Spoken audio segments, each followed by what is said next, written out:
Good afternoon. Is everybody happy to be in Miami? Yes, really?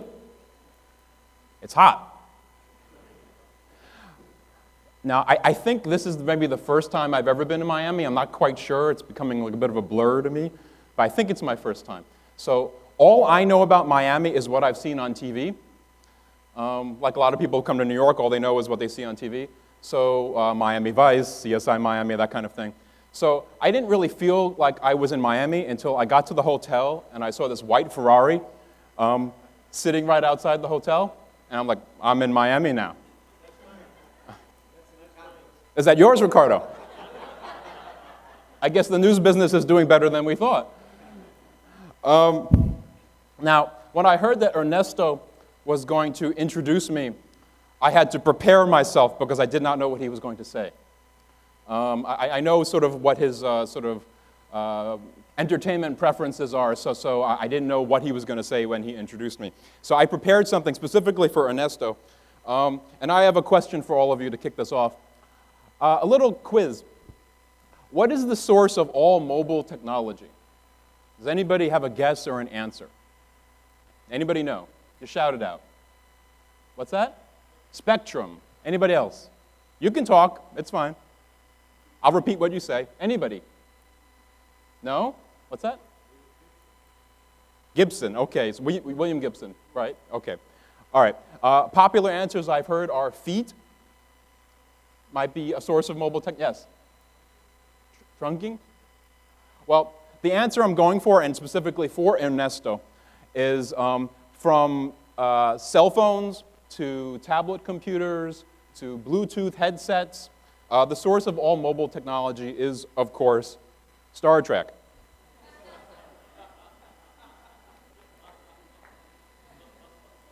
And this is for you, Ernesto. So if you are tweeting today, speaking of doing futuristic things, this is me, this is the tag for the conference, and this is the tag that I use for my presentations. If you're taking notes and you're hurting your hands and your eyes, I will be posting slides on Twitter later today, so you don't have to scramble. As Ernesto mentioned, my name is David Ho. I am somewhat of a regular now at these events. Out of curiosity, has anyone here ever seen me give a presentation before? Okay, so a handful of you. Most of you not. Most of you, this is good. This is good. So those of you who have heard me give a presentation before, I'm very glad the Game of Thrones references were made, because for those of you who know what's coming, no spoilers. Don't tell them. You know, they don't know what's about to happen to them. Okay? So keep it a secret. So again, my name is David Ho. I am the executive mobile editor for the Wall Street Journal. This is a rather new title for me, so I'm still getting used to saying it. I am the founding editor of the journal's iPad app and tablet edition. I have been a mobile editor for 6 years, which in mobile time is a really long time. My new job means that not only am I the lead editor for mobile and news operations, but also I am overseeing product development and product strategy now for the journal in mobile. I teach at the City University of New York Graduate School of Journalism. One of my students is actually in the room right now, much to my surprise. And I teach a class on mobile and emerging technology journalism, which is what you might imagine. I've done a lot of things in my career. I've been a programmer. I've been a reporter for most of my career. Right now, my job is very technical. It's very much involved with technology, with developers, with code. But I need to assure you that I am a journalist, and that is how I view myself and view my work. No matter what I'm doing, whether it's developing new products, whether it's actually writing code myself, no matter what it is that I do, I am a journalist. That's what I signed up for, that's the job that I do, and all the other stuff that I do is all a part of that. It's the same mission that it's always been. So here's what I wanted to talk to you about today. So first of all, why mobile is important. Because I know no one has ever told you this before, that mobile is important. And I will be the first one. Now, I have some new stuff for you today, and I want to talk to you, and there's a great shadow falling across my slide over here. I guess it's Jon Snow coming back from the dead. There he goes. Bye, Jon. Okay. So I'm going to talk to you a little bit about the Wall Street Journal, the history of what we've done in mobile, where we've been, where we're going, kind of the evolution of our path. And I hope that this is helpful to all of you if you're trying to chart your own path. And I want to talk a little bit about the future, about what's coming, what the trends are. All right, so first of all, why mobile is a big deal. Now, I know a couple numbers were mentioned a little earlier, but I want to ask all of you, how many mobile devices are there in the world today? Now, there was a number that was mentioned for phones, but I mean all of them. How many mobile devices, anything with a data plan, anything like a cell phone, a tablet, an e-reader, something that you pay for every month? How many of those are in the world right now? Does anybody know? Anybody have a number? What's that? 6 billion. Anybody have another number? 12 billion. Okay, so we've got 6 over here, and we've got 12 over here. I've got someone, I think, who has heard me give a presentation before raising their hand, so I'm not sure if that's really fair. All right, anybody else? No more numbers? I know lunch is coming, but, you got to, wake up, I'll walk around a little bit so that give you a little more energy from up here. All right, well, the correct answer is there are more than 7.2 billion mobile devices in service right now. Okay, so as of last year and right now, there are more mobile devices than people on Earth. That's a big deal. For all of you in the room with more than one device, this is your fault. Now, it is my tradition that whenever anyone answers this question correctly or gets close, I give them a reward. So my reward of choice in these cases is a symbol of mobile success, the Angry Bird. So, and I believe I had 6 billion over here. Now, have you ever played Angry Birds? That's a no. That's like an uncertain, but no. Right, okay. Well, I bet some people around you have played Angry Birds, right? So they will be able to tell you that I must throw this at you. Because that's how you play the game. All right, so are you ready? Now, I do this a lot, but there's drinks and stuff, so this, you might want to move aside. Okay, here you go. Are you ready? Okay. Awesome, congratulations. There you go. You see what you get for participating? I'm trying to encourage you. Now, of all those devices, about 2 billion of them are smartphones. And that number is going up very, very rapidly, so very soon 3 billion. In this country, of all the digital time that people spend, 60% of that is mobile. So all the time you spend with your Xbox and your TV set and your desktop and your laptop, of all that time, all that digital time, 60% is with a mobile device like this. Now, at the beginning of this year, for news websites, 39 of the top 50 news websites had more mobile traffic than desktop traffic. So we're 6 months into the year now, so you can imagine that it's higher now. There's really no stopping this trend. You can't ignore it. It is the reality. It is what's happening. Now, all of these trends cause a lot of headlines. If you read industry publications, and I know you do, you can't open one up without seeing mobile, mobile, mobile, all over the place. Every headline says mobile on it because it's all the things that are happening right now. Now, I am very, very happy about this because I have spent years trying to get our industry talking about mobile, trying to think about it, trying to do things about it. And so all this conversation is great. It's wonderful that we're all talking about mobile. The trick is that a lot of people are talking about mobile, but not a lot of people really understand mobile. So I want to help all of you understand mobile in a really fundamental way. And you can walk out of this room and tell people that I understand mobile. And then you can go back to your companies and where you're from, and you can tell people that I really understand mobile now. So that's what I'm trying to achieve right here. All right, so here's what we're going to do. I want you to do something for me. Please take out your smartphone. All of you. You people in the back who are not doing it, this means you too. I see you. like way over there. Everyone take out your smartphone, okay? If you don't own a smartphone, then you and I need to have a private conversation later. Okay?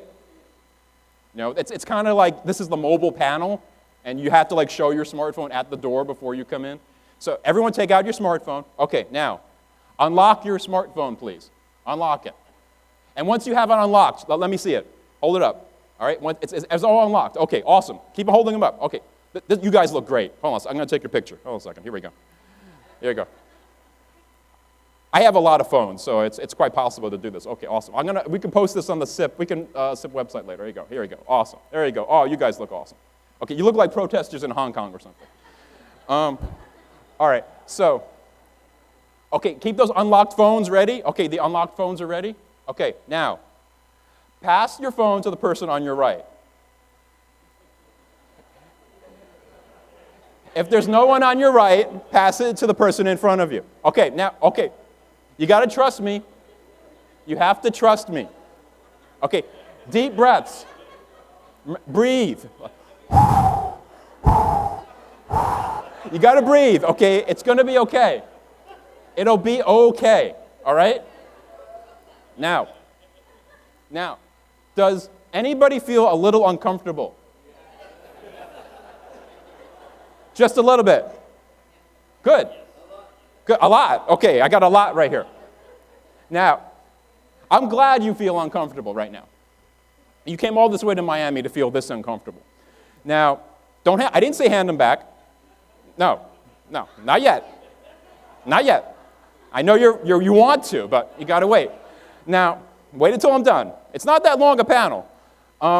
Now, I'm glad you feel uncomfortable, because feeling uncomfortable, that feeling is why mobile is really important.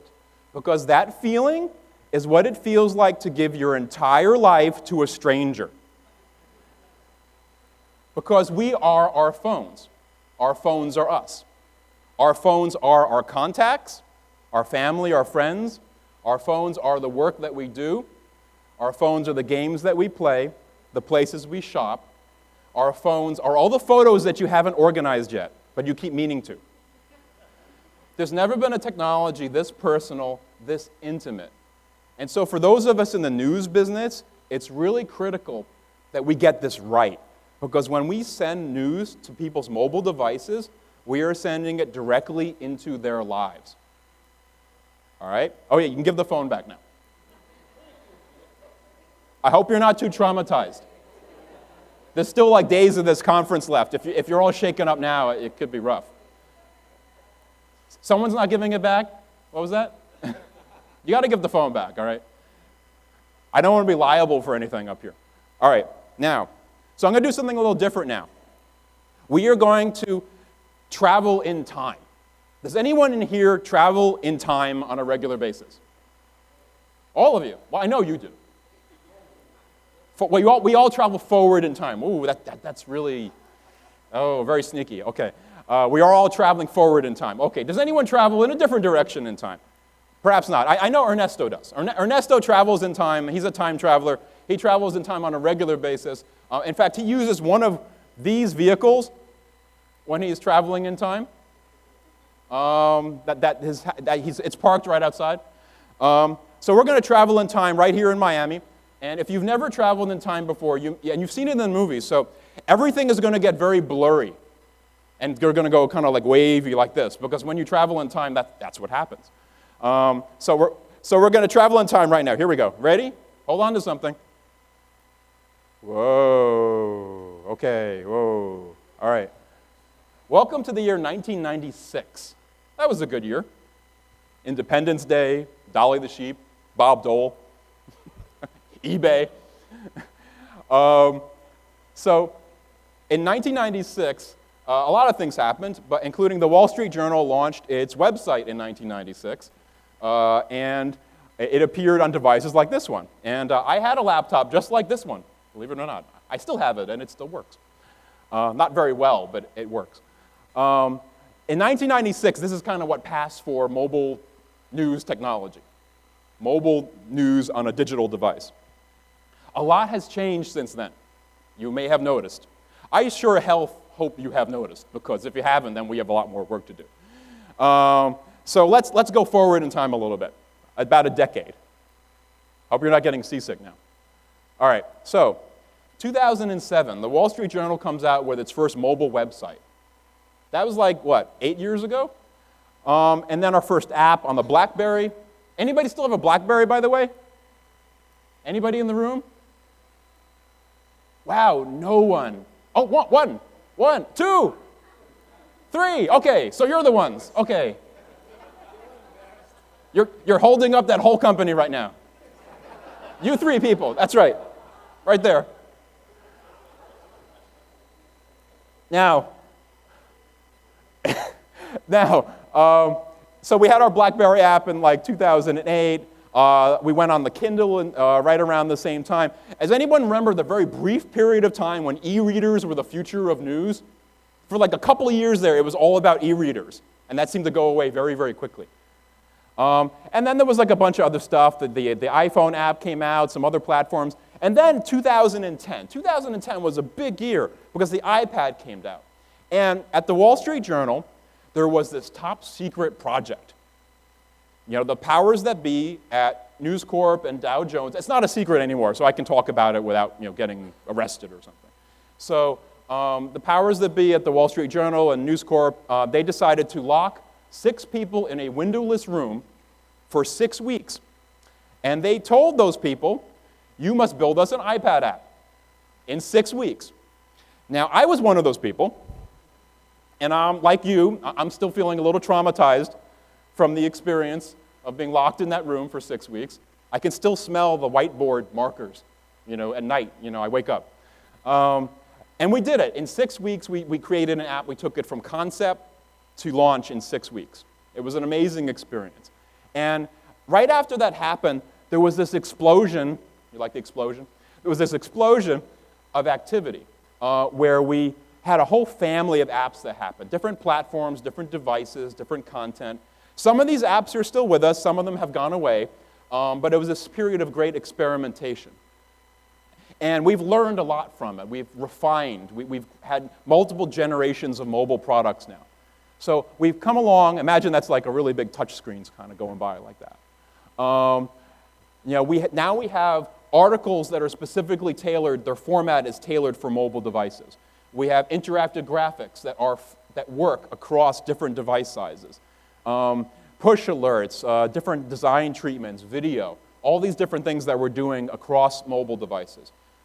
This year was a really big year for us in that we launched a redesigned, brand new website that's responsive across all these devices to make it look good no matter what size the device is. It's a big challenge for all of us now. I bet everyone has seen like a website that looks really bad on a phone. So, it's a big challenge for everyone in this industry to make sure your content looks good no matter how people look at it. Now, perhaps another really big significant thing that happened this year that I'm very excited about is that our team is very different. It used to be that our mobile developers and programmers were sitting someplace else. They were on their own floor. But this year, those developers came down to join us. They came down. And so now the developers sit side by side with the editors. We all work together. So you've got the product side, the technology side, the editorial side, and they're all together, working together. And it really helps us create new things much faster. And the lines between being a programmer and a developer and being an editor and being a journalist, all these things are very blurred now. And it's important that we embrace this change, because if we hold on to these different distinctions, then you have communication problems, you have an inability to adapt fast enough. So this is a big deal for us. One of the things that's come out of this is that, like this year, we launched our Apple Watch app. It's on here right now. This is a big deal too, because these platforms are coming, and they are here. Watches, other kinds of wearable devices. This is part of the future, so we need to be able to think about how our news is going to look on screens that are like this big, and how we're going to interact with news on different kinds of devices.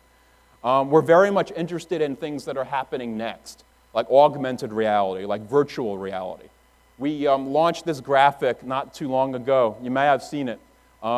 It was take a traditional chart a traditional graphic of the NASDAQ, and then make it three-dimensional.